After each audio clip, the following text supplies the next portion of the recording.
The beauty of today is that when we own our power, when we go within and we take that time to be mindful mavericks, we listen for what God has us do, and then we speak it out into the collective, creative collective. And then we look for evidence of the beauty and the power and the presence of God responding. Because when we ask believing that you have so that you may receive. So when we use our voice and we learn to be mindful mavericks, what is a mindful maverick? Anyone have any idea of that yet over this past month? So let me tell you what I know about a mindful maverick. A mindful maverick is somebody that takes the spiritual principles of science of mind and applies it to their life. That they become open to receive guidance for the greater good, that it's not just about me anymore, even though a lot of people, I tease because I used to tell that practitioners go into ministerial school because they want to be one with the universe, and then they sing me, all the way to get in harmony. Okay, that was supposed to be a joke. I see smiles, good, okay. So the whole practice of this is to take it deeper, to practice until you feel you've been inspired to move. I've got a story I want to share with you, and it's about a minister that graduated from ministerial school and candidated, in other words, applied for a center. But because of the COVID, they had to do it by Zoom. So this person candidated by Zoom. They talked to him a few times. He was hired as a minister, and he got to move to this small town to practice everything he knows and loves. He got there. He was so excited. It felt like a dream come true. He didn't want to wait for Sunday service, didn't want to wait to meet the people. He was going to go out and get them. So he decided to go for a walk. And he goes, well, I'll just walk over to the post office, get some stamps. I'll invite my friends, let them know where I'm at, tell them to come out. And he's walking around Main Street of this little town, thinking the post office would be on Main Street. Couldn't find it. He sees a young boy sitting on the steps. So he asks the young boy, excuse me, can you tell me how to get to the post office? The young boy was sitting there almost in a meditative state, working on a piece of wood, carving. And he stopped what he was doing, and he looked up at the new minister and said, yes, sir. The post office is another couple of blocks down the street. You make a right, and it's the fourth building on the left. The minister was so impressed with this young boy's clarity that he introduced himself and said, I'm the new minister in town. I'm going to be doing service at the little church here on Main Street on Sunday, and I want you to come. I'm going to be talking about how to get to heaven. And the little boy had gone back to his meditative state of carving on the wood. And you could see he smiled as he lifted up his head. And he says, that's nice, sir. But right now, let's just get you to the post office. So the thing that I tell you about that is that taking this spiritual practice, being in this science of mind philosophy, is for us to do. It is for us to be what Spirit is wanting to express or reveal in and through us. That too many times, and I am going to speak from my own personal experience, so if this sounds familiar to me, it's because you identify with it. It's not that I'm talking about anybody else but me. But when I first started in this practice, I got so excited. I mean, I would cry in classes, understanding I had choices, that I'm not my past experiences, that life and God is moving through me. I'm not going to go to hell for doing this or that. The details are my business, but I'm telling you that when I had a shift in consciousness of what God is to me in my life, I couldn't wait to tell others. And their response was that that's good for you, but quit trying to fix me. And I'm like, what? I'm not trying to fix you. I'm just inviting you to come along for the ride. Well, what I discovered And I'm not the fastest learner on the block. I want to tell you, during graduation, I told you guys I took a 20-year path to get to ministerial school. I took the path of most resistance because I still wanted to be me, but I wanted to be that me too. And I wasn't ready to let go of that me in order to be the me in this now moment. Does that make sense, or is that only my delusion here or challenge? So the practice that I had to really look at is, if God is all there is and love is all there is, and there's not one spot that God is not, then how come they still bother me? How come they don't get me? How come those people over there don't invite me in? I was always wondering why they still had a problem when I'm supposed to see God in everything. It's my work to do. So there came a point where someone said in a talk on Sunday that, do you know how hard it is to be a person of power and to be around people that get their feelings hurt all the time? It's really a really tender journey to walk through that, and then not want to hurt other people's feelings. I'm nervous right now because I'm speaking boldly, because I'm knowing that for me, that I would get triggered by outside circumstances, which was a reminder to me on the dashboard of life that you still need a tune-up in this area. That if God is love and God is all there is, then nobody is wanting to hurt you. Why are you choosing to be in pain?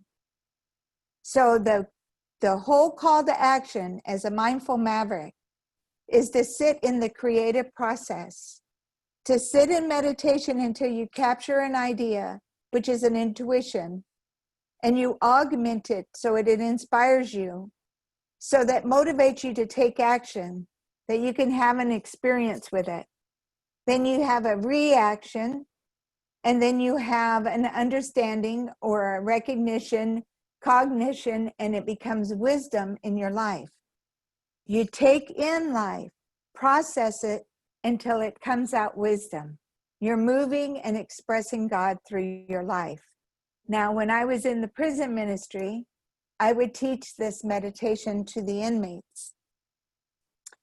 And I, in all my clever ability to communicate, would talk to people in prison and say something wise like, where do you see yourself in 5 years? Where do you see yourself in 10 years? And I would get a wonderful response like, Judy, I'm in prison on a 26-year sentence. Where do you think I see myself in 5 years? And I thought about that. And I said, you know what? I go, you're right. If you look around your life and all you can see is things, and you can't see past the things to God, you are limited. But what if you do believe in miracles? What if you can hold on to, this is something that I'm experiencing. It's a cloud that goes by, but I am the mountain of faith. And I am instilling in my mind the power to see something other than my experience.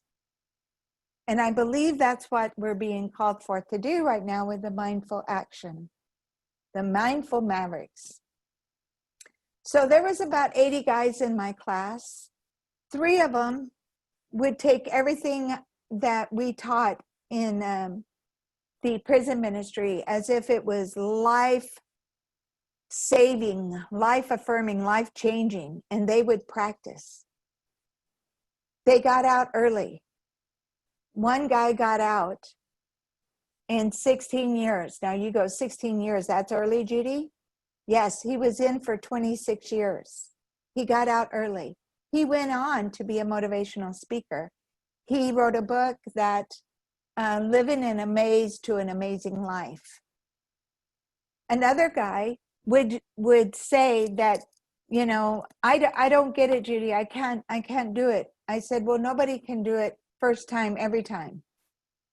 But it takes a commitment to yourself to sit down and give yourself time with God to give yourself time with yourself and say, if time and money wasn't an issue, what would I like to do with my life?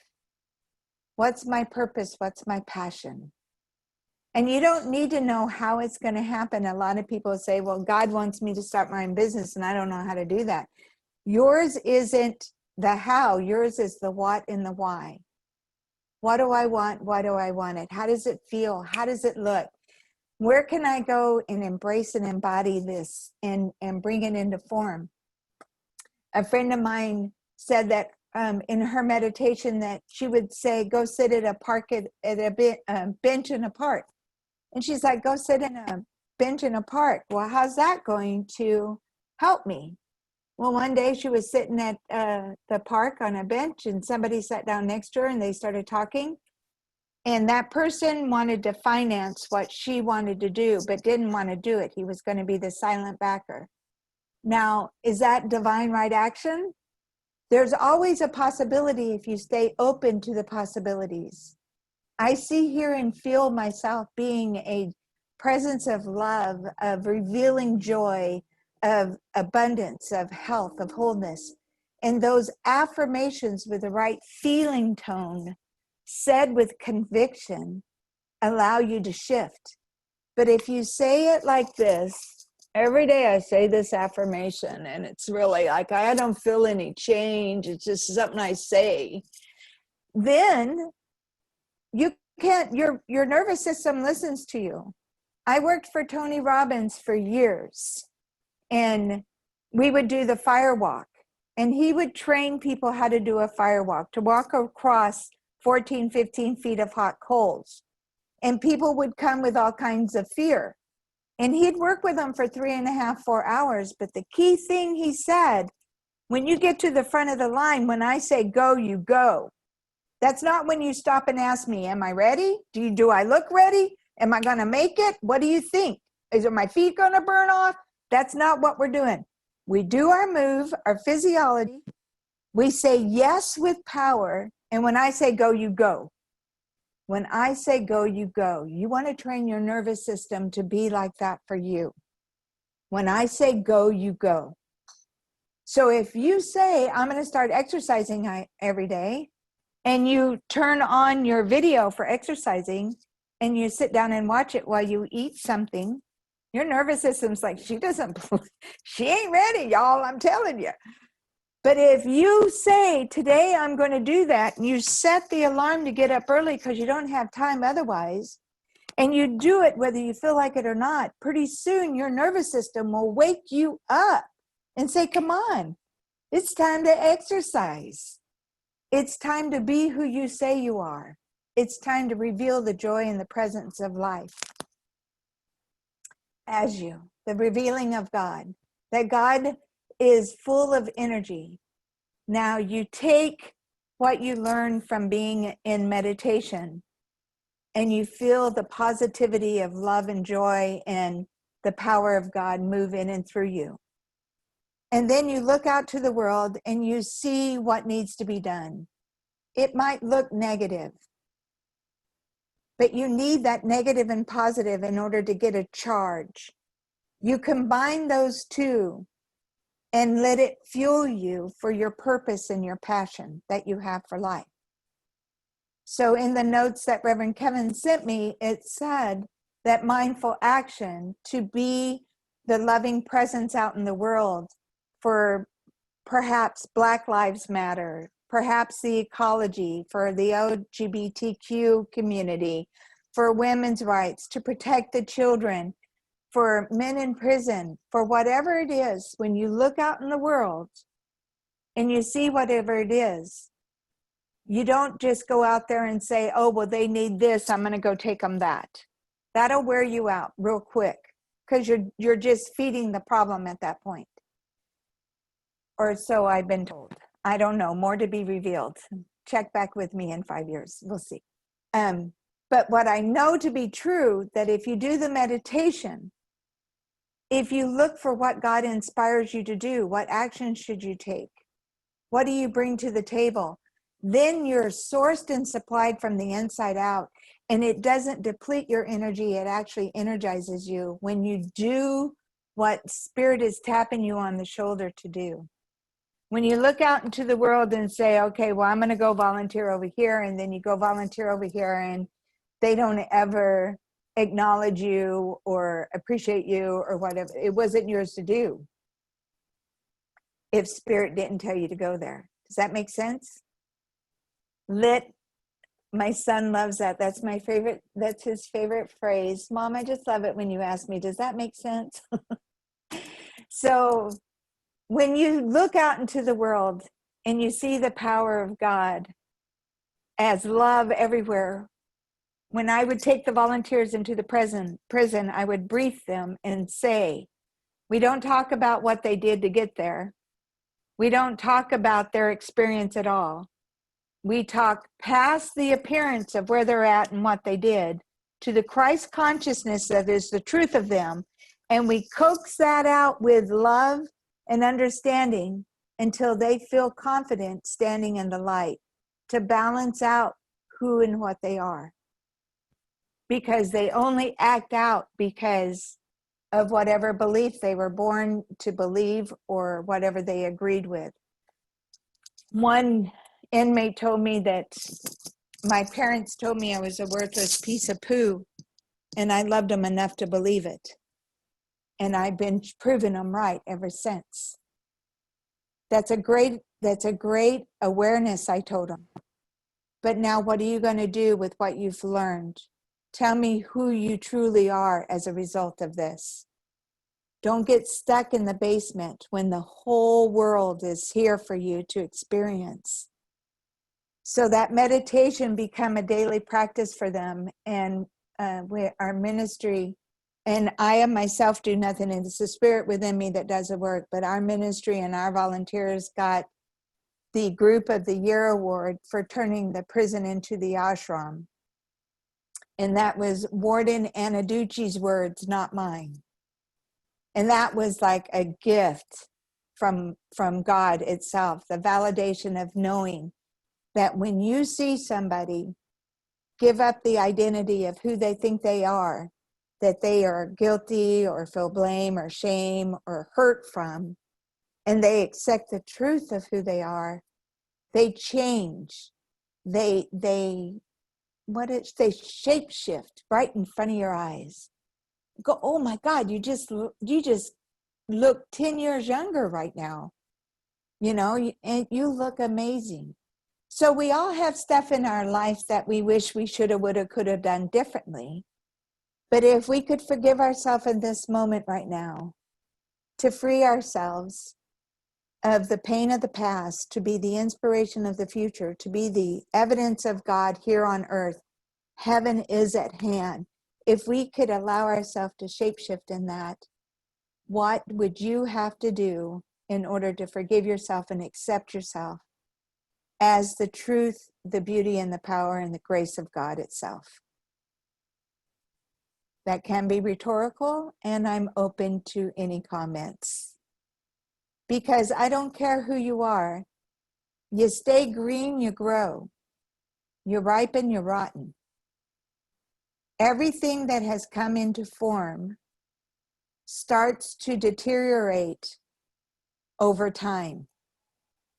So everything you can see is evidence of a past thought.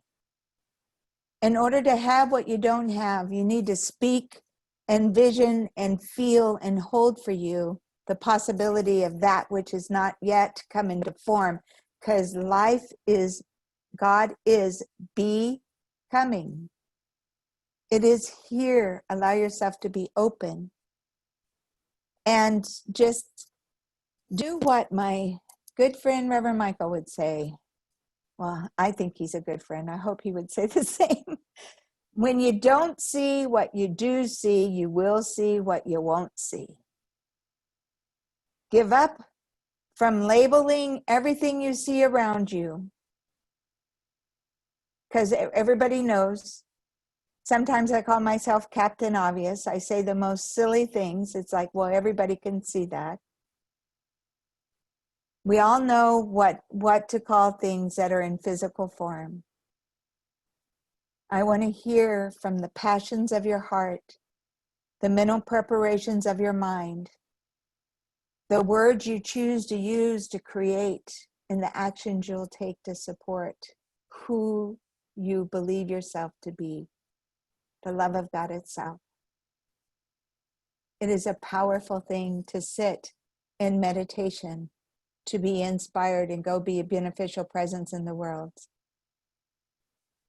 It is the action of a mindful maverick.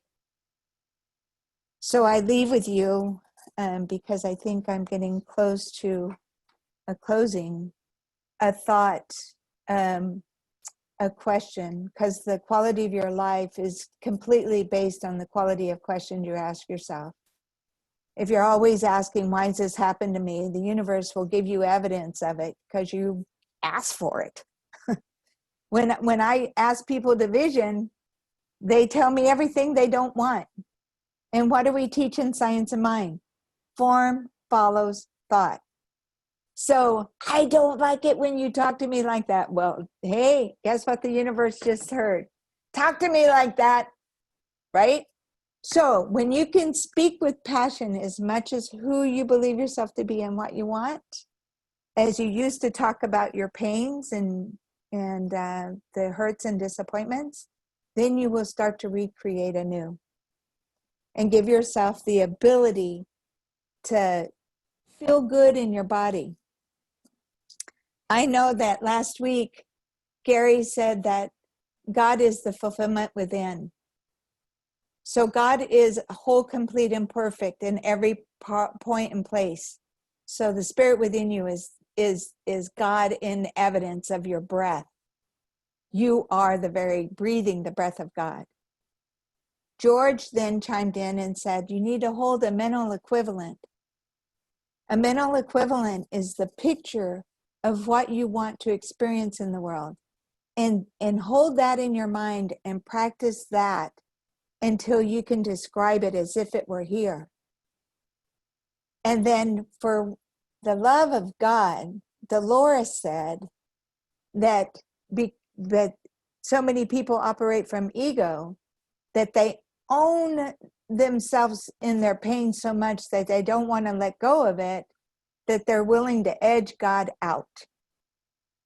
So if your ego is important, it's your personality of who you are, it's important, but it's also the receiver of God.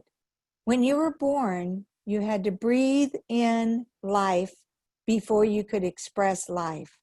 So surrender to a higher power and let God express through you. What do you guys think of that? Any comments on that? I got a little love note from somebody. Unmute yourself and speak to me, please. Thank you, Judy. Everything you said right now is so aligned with what's been going on in my life, and it was just really powerful. Just from the beginning, it's funny because I just saw the book, The Power of Now, in my drawer, like a couple days ago, and you know, it just was brought up, and I think that, you know, everything you said just made so much sense, and I just want to thank you for it. Thank you, Lorena. Mm-hmm. And thank you, Gary, for bringing that up. Bertha. Okay.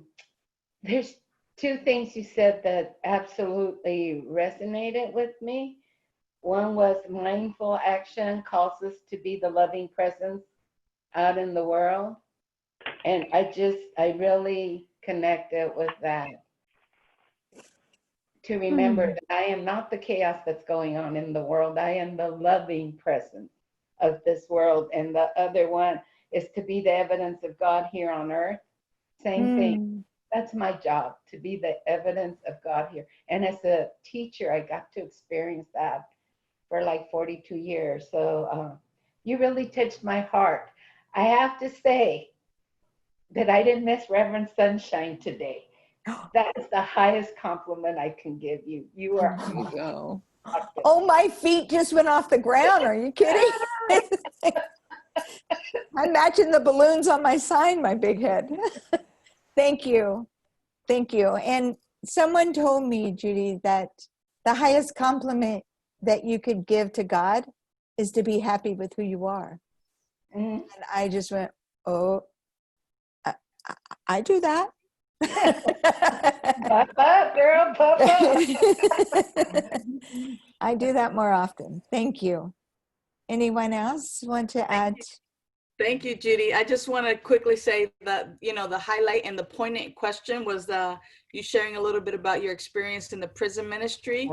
And even though you asked the folks, the men there that were incarcerated, even though you asked them, where do you see yourself in 5 years?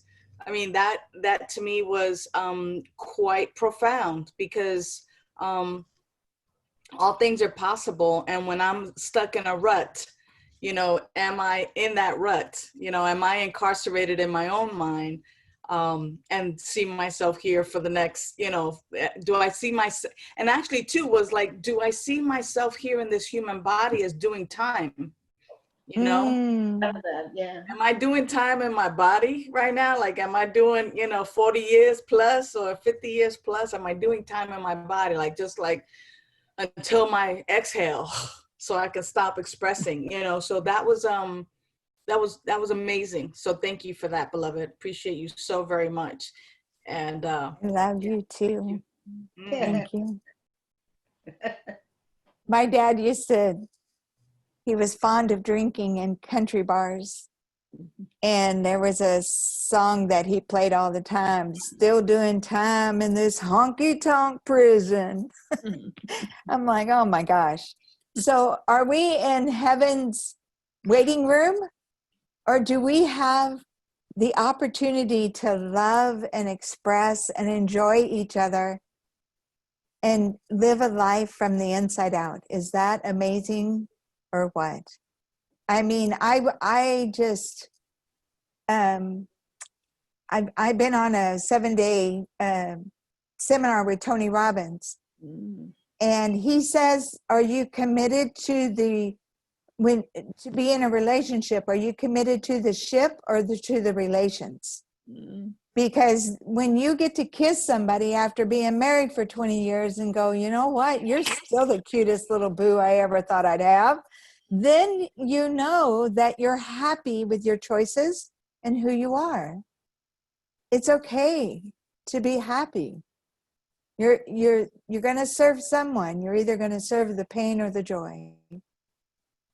So, any other questions? I'm so excited, Kevin.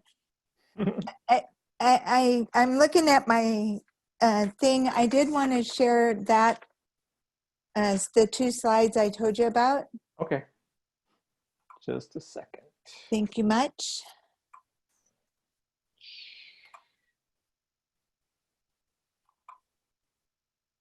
That one happened to come up first. So do you want this one or the other one first? This one's good. This Okay. one's good. Take a deep breath in and just read it out loud. Every action I take emerges from knowing my oneness with all and serves the highest good. That's from my friend Bertha. And then the other one, I think it's this one. the proof that one truly believes is in action. When your words match your emotions, when your emotions match your actions, when you are congruent, somebody could be talking and you're like a shiny object. They will leave what they were doing to see you because you just shine so brightly and beautifully. You notice without them having to say, hey! You just notice because they're beautiful. Thank you. Thank you. Thank you. Appreciate it.